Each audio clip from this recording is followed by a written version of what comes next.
Justice Ijazul Ehsan साहब के इस्तीफ़े के साथ ग्रैंड हयात की जो स्टोरी है वो सामने आ गई और वजह ये बताई जा रही है, रिपोर्टेडली जो वजह अब तक पता चली, शाहिद असलम बड़े सीजन्ड जर्नलिस्ट हैं।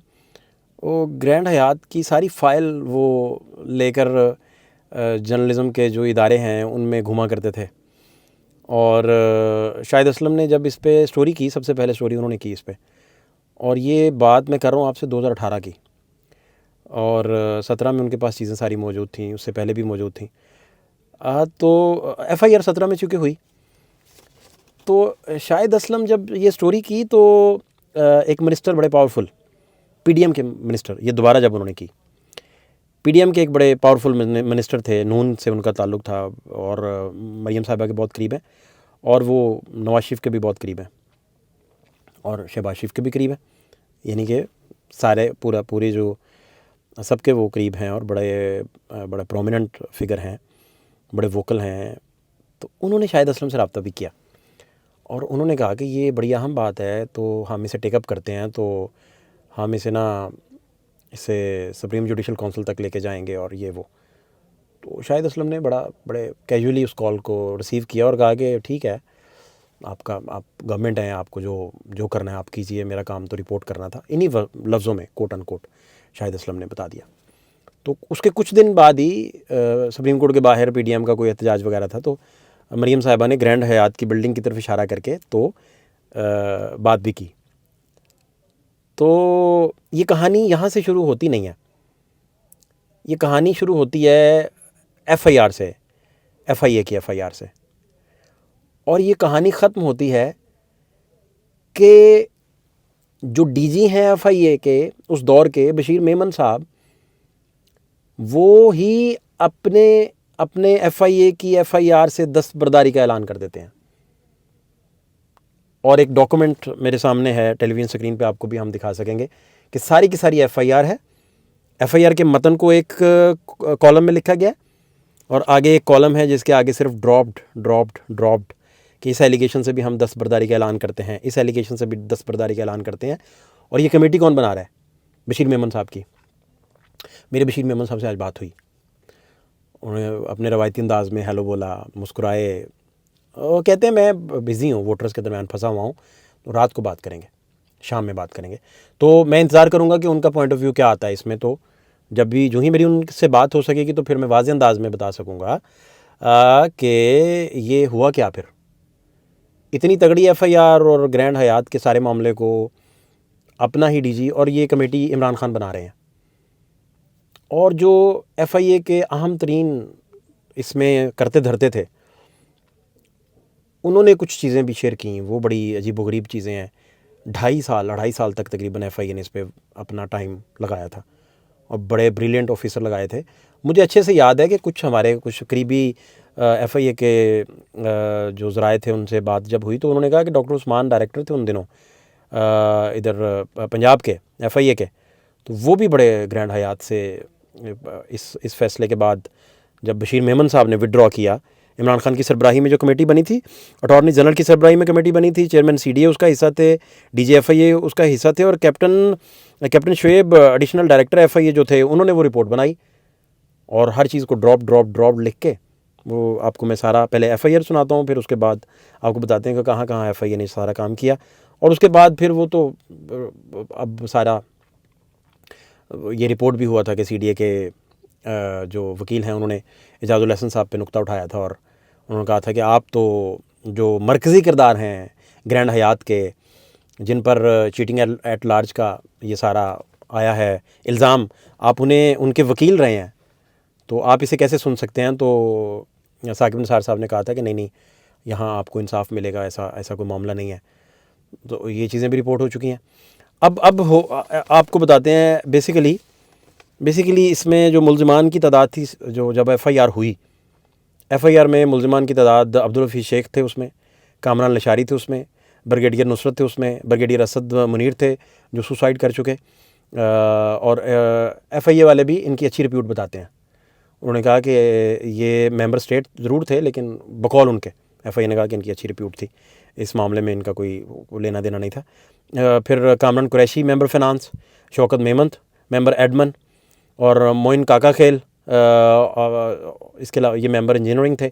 राय नवाज़ खरल जो थे ये लीगल एडवाइज़र CDA, और हबीबुर रहमान गिलानी ये सेक्रेटरी रेलवे भी रहे, आपको पता है।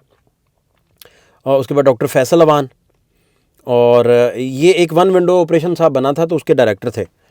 हुआ ये था कि एक समिट हुई पाकिस्तान में तकरीबन 2005 में। वहाँ ये ज़रूरत महसूस की गई कि इंटरनेशनल लेवल का कोई होटल ही नहीं है जो 5 स्टार हो, वो हेलीपैड पूरी छत के ऊपर ही हो, हेलीकॉप्टर भी उतरे और सारा बड़े अच्छे से। लेकिन उसके लिए फिर फौरी तौर पर इस आइडिया को कंसीव करने के बाद 13.5 एकड़ जगह जो है वो कन्वेंशनल सेंटर के साथ जो है वो हुआ। अब इसमें बड़ा मज़ेदार काम हुआ कि एक कंसोर्शियम बन गया बिड के लिए, BNP ग्रुप के नाम से। यहीं से ही काम शुरू हो जाता है। BNP ग्रुप के नाम से एक कंसोर्शियम बना।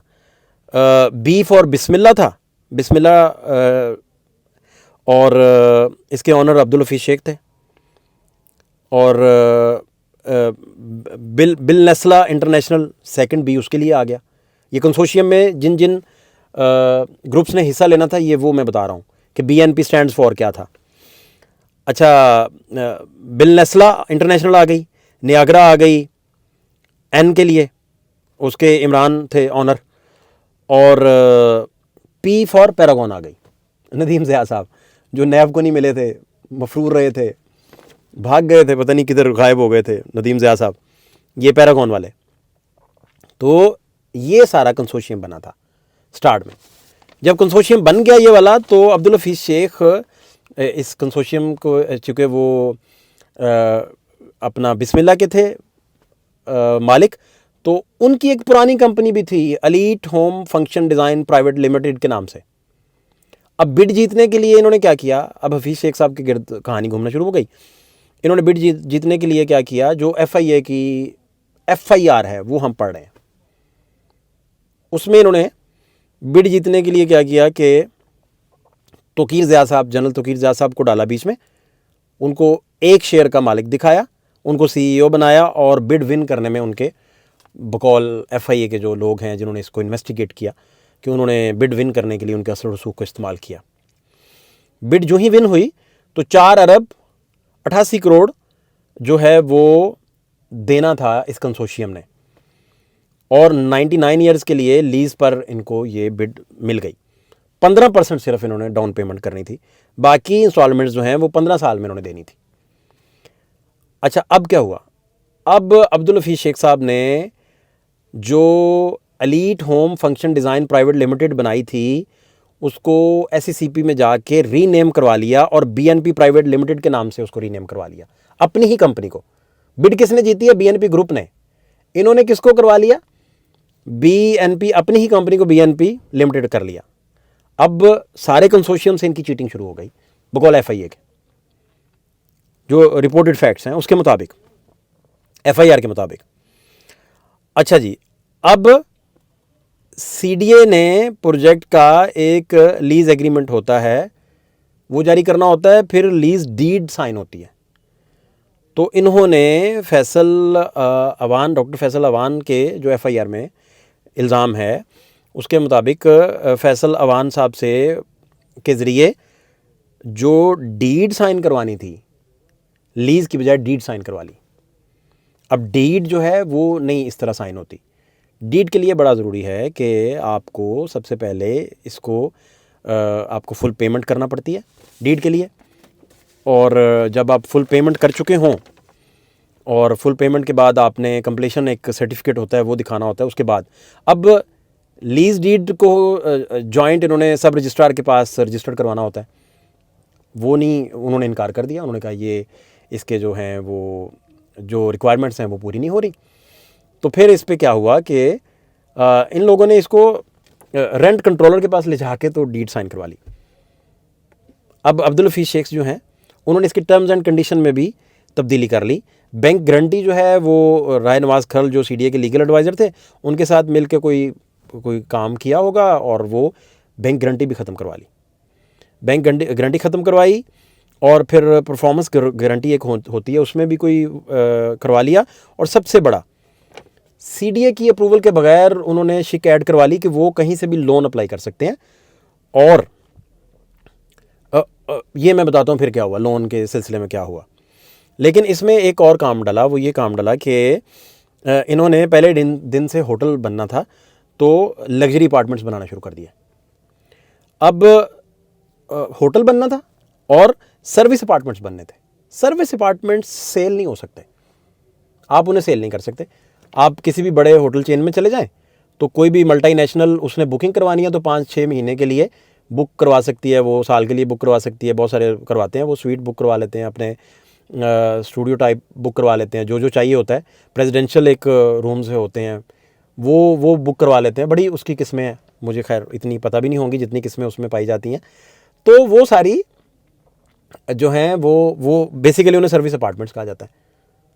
तो वो बुक करवाने होते हैं। तो इन्होंने क्या किया, लग्जरी अपार्टमेंट बना लिए। लग्जरी अपार्टमेंट जो है वो एडवर्टीजमेंट के लिए कैनेडियन कंपनी एक ले ली, हायर कर ली, जो इनको सेल करने के लिए उसने, CDA ने इनको रोका भी, कार्रवाई का भी कहा, लेकिन इन्होंने कहा कि नहीं, हमने वो करना ही करना है। तो एक कैनेडियन इन्होंने जो है वो कंपनी पकड़ी, और कैनेडियन कंपनी ने इनके साथ जो है इनका वो सारा पकड़ लिया PR का मामला, और ये आगे बात चल पड़ी। अब 2008 में ये अपार्टमेंट जो थे, ये नॉर्मल इसका जो अपार्टमेंट था सबसे कम कीमत का, वो 2.5 करोड़ का था, और 19 करोड़ तक अपार्टमेंट थे। इसमें उस वक़्त जो लिस्टें शाया हुई थी, एक साबिक चीफ जस्टिस साहब का अपार्टमेंट था, एक पार्टी के सबसे पॉपुलर हेड हैं उनका अपार्टमेंट था, फिर पता नहीं आजकल वो अपार्टमेंट्स किन के पास हैं, क्या सूरत हाल है। अच्छा, 19 करोड़ तक अपार्टमेंट थे, और वही लग्जरी अपार्टमेंट थे। और 1 अरब रुपए का इन्होंने बैंक ऑफ पंजाब से लोन ले लिया। हमेश खान उस वक्त उसके सदर थे, और फैसलाबाद की रेलवे रोड वाली जो ब्रांच है उससे वो ले लिया। ठीक है सर। और इन सारे मामलात में एजाजुल हसन साहब का फिर नाम आता है, जस्टिस साहब का, कि वो वकील थे, वो BNP के वकील थे, यानी कि हफीज़ शेख साहब के वो वकील थे, और वो बेंच में, 3 रुकनी बेंच में बैठ के तो वो उसका फ़ैसला भी दे रहे थे। अब आपको मैं वो दिखाता हूँ जो सबसे इसमें FIR जब हुई, अतरम लिल्ला साहब की एक जजमेंट है हाई कोर्ट की, उसमें उन्होंने बड़ा बैलेंस फ़ैसला दिया था। इमरान खान साहब ने कमेटी बनाई, और FIA के बहुत सारे लोगों ने हमें बताया कि उन्होंने हफीज़ शेख साहब को और इमरान खान साहब को कई दफ़ा इकट्ठे कॉफ़ी पीते देखा है इस्लामाबाद में। तो इनका कोई आपस में लिंक्ड भी है कोई, इससे ज़्यादा मुझे नहीं पता, ना मैं इसको इन्वेस्टिगेट कर सका, ना मैं मज़ीद जांच इसकी कर सका। लेकिन जो FIA के बड़े रीज़नेबल ऑफिसर्स इस केस से मुतल्लिका भी, जिनका बहुत सारा काम है, कंट्रीब्यूशन है, उन्होंने भी बताया। अब आपको मैं बताता हूँ कि बशीर मेमन साहब जो हैं, वो जब इस कमेटी के सरबराह बनते हैं, तो FIR, अपनी ही FIR को FIA कैसे जो है वो जो है उससे दस्तबरदारी का ऐलान कर रहा है। From 6 stories to ultimated without approval of cabinet. पहला इल्ज़ाम यह है कि ये कैबिनेट से अप्रूव नहीं हुआ था, अब्यूज़ ऑफ पावर FIR में भी है। अब मैं आपको वो कॉलम पढ़ रहा हूँ कि एक कॉलम में FIA की अपनी FIR है, दूसरे कॉलम में बशीर मेमन साहब की सरबराही में जो है कैप्टन साहब इस सारे मामले को नल एंड वाइड करने लगे हैं, और सारी जगह वो ड्रॉप लिखने लगे हैं। उन्होंने लिखा है मास्टर प्लान अप्रूव्ड, FIA खुद उनके DG कह रहे हैं, और मामला ड्रॉप कर दिया। Bid of 5-star hotel one by BNP group consortium of 4 companies, but proceedings carried out against BNP private limited only for cheating and fraud. ये FIR थी, सबसे पहले थी कि ये तो कंसोर्शियम था।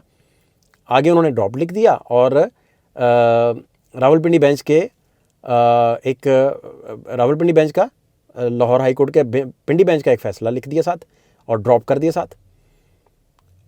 बायलॉज को कंस्ट्रक्शन में 5-star होटल के पैराग्राफ्स 339 और 40 dated 5/2004, 25/5/2004 changed without approval of cabinet and not made part of lease deeds, वो भी ड्रॉप कर दिया। ये भी एलिगेशन FIR में था। Lease deeds was sign instead of lease agreement, वो एग्रीमेंट वाली बात कि इन्होंने एग्रीमेंट जो है वो साइन करवाने के बजाय डीड साइन करवा ली, वो भी ड्रॉप कर दिया गया। ये DG मेमन साहब की तरफ से ड्रॉप कर दिया गया। इसमें ये जो डॉक्यूमेंट आपको दिखा रहे हैं इसमें मेमन साहब के सिग्नेचर्स भी मौजूद हैं। Bank guarantee of 85 remaining amount, यानी कि ये 4 अरब रुपए और 88 करोड़ का तकरीबन मामला था, तो सीडीए को तो नहीं, बाकी 85% मिला था, वो भी ड्रॉप कर दिया। परफॉर्मेंस गारंटी वो चाहिए थी, वो भी ड्रॉप कर दिया। Rai Mohammad Nawaz Kharal, additional legal adviser of CDA, was terminated through letter of ministry of law 2004 and was illegally retained till 2007, वो भी ड्रॉप कर दिया। इसके आगे भी उन्होंने रीज़न दे दी जो भी देनी थी, मसलन terminated of a service communicated to CDA, उन्होंने कहा कि हमने ख़त के ज़रिए उनको बता दिया था। अच्छा जी, ये जितना भी मामला था, member CDA approved by laws, master plan of Islamabad, ये आप इसके अलावा ये देखें कि बैंक गारंटी भी और ये सारी चीज़ें जो हैं ये एफआईए के जो उस वक़्त के डीजी थे बशीर मेमन साहब, वो सारी एफआईआर, उसके आगे पूरे का पूरा ड्रॉप और एंड में फिर इसको शॉर्ट ऑर्डर पहले दिया साकिब निसार साहब ने और फिर तफसीली ऑर्डर जारी कर दिया अपनी मुद्दत, अपनी जो है वो मुलाजमत ख़त्म होने के बाद, यानी कि मुलाजमत ख़त्म होने के बाद कह रहा हूँ, यानी कि जब उनके जाने में कोई एक आध दिन रह गया, 2-3 दिन रह गए, तो उन्होंने फिर शॉर्ट ऑर्डर दे दिया और बाद में से रेगुलर कर दिया गया। अब शुनीद ये है, कहा यह जा रहा है कि एजाजुल हसन साहब जो हैं वो क्योंकि कलेक्ट हुआ सारा मैटर, दोबारा से इदारों से ये सारी कलेक्शन हुई, तो सुप्रीम जुडिशल काउंसिल के लिए जानी थी, तो शायद ये सारा मामला हुआ। लेकिन इस सारे मैटर में इमरान खान साहब की सरबराही में एफआईए का मामला, और एफआईए ने जिस तरीके से इससे दस्तबरदारी का ऐलान किया, प्रॉपर इन्वेस्टिगेट करने के बजाय, प्रॉपर इसे मंतकी अंजाम तक पहुँचाने के बजाय, वो सबसे बड़ा सवालिया निशान है। क्योंकि तहकीकात तो ट्रायल कोर्ट्स ने नहीं करना होती, तहकीकात तो इदारों ने करके देना होती है। तो सुप्रीम कोर्ट को जो तहकीकात इन्होंने करके दी, उन्हीं की बुनियाद पे फ़ैसला भी ले लिया, और ये सारी अब मौजूदा सूरत हाल है, जिसमें जो एफआईए ने जो कैलकुलेट किया है कि बजट को इतने का टीका लगाए, वो भी कैलकुलेशन मौजूद हैं। फिर बशीर मेमन साहब के सिग्नेचर्स के साथ ये डॉक्यूमेंट भी मौजूद है, अतर मिल्ला साहब का हाई कोर्ट का फ़ैसला भी मौजूद है, साकिब निसार साहब का, एजाजुल हसन साहब का फ़ैसला, अरब साहब का फ़ैसला भी मौजूद है, ये सारे भी फ़ैसले भी मौजूद हैं। लेकिन बात वही है कि एजाजुल हसन साहब जो हैं वो क्विट कर गए हैं। फातिह शहबाज खान को इजाज़त दीजिए, अल्लाह ने के बाद।